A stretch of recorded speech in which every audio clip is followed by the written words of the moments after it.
Hey everybody, Adam Davidson, RadCast for Monday, July 10, 2023. Just a reminder that RadCast will be a little bit more sporadic and sometimes later in the day during this month of July, as it's truly summer here at Davidson House and probably where you are as well. So thanks for your patience, thanks for hanging with me. And remember, by the time we get back into August, things will be back to a normal routine, and this will be available to you by 6:30 Eastern every morning. So thanks for watching on Facebook, YouTube. Thanks for subscribing on YouTube. Thanks for watching on Instagram, and I'm just having a delightful time, and I'm glad we can do this together. So we've been talking about fighting evil, and today we want to talk about this idea of going with people who are experiencing life, the good and the bad.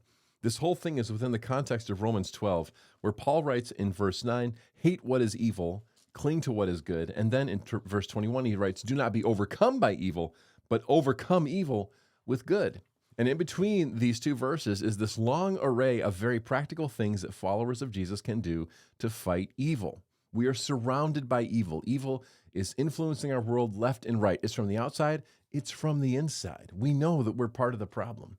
And the thing that I want to share with you today is very simple. If you go with people, if you join them on the journey of life, the good and the bad, you will effectively fight evil. Let me tell you what I'm talking about. This is what Paul says in Romans 12:15. He says, rejoice with those who rejoice and mourn with those who mourn. Again, rejoice with those who rejoice, mourn with those who mourn. And that's the word of the Lord.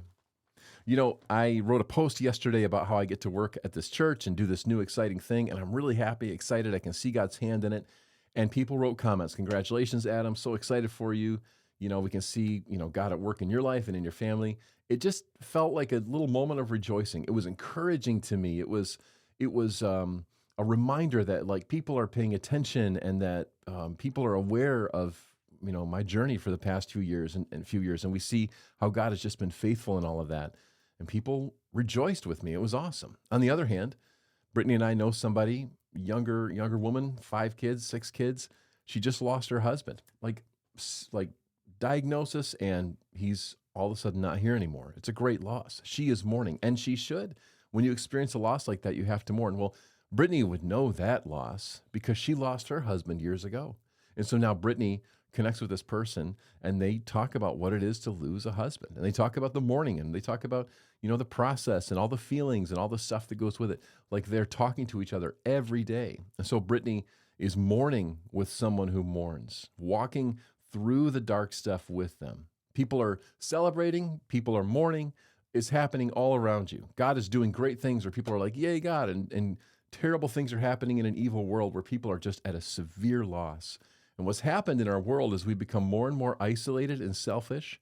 We pay attention only to our own good and bad. We don't have the time, or more specifically, we don't take the disciplined time to truly pay attention to others, to love them, to care for them, to be the light of Jesus with them.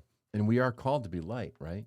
So, as we've talked about, evil is in the world. You can ignore it, pretend it doesn't exist. You can stand around and wait for it to pass, or you can actually overcome evil with good. And the way that we overcome evil with good in this setting is we rejoice with those who rejoice, we mourn with those who mourn, we go with people.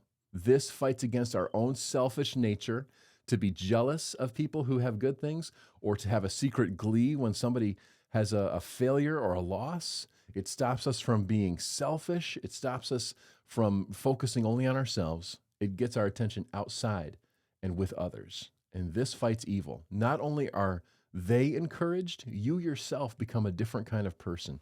Think about how others-focused Jesus always is. He could truly keep to himself. He has everything he needs in Father, Son, and Spirit. And yet, he rejoices with us and he mourns with us. This is what it is to be Christ to the world. So go and be the light. Go and fight evil. Go and overcome evil by going with people in the good stuff and the bad. That's RadCast.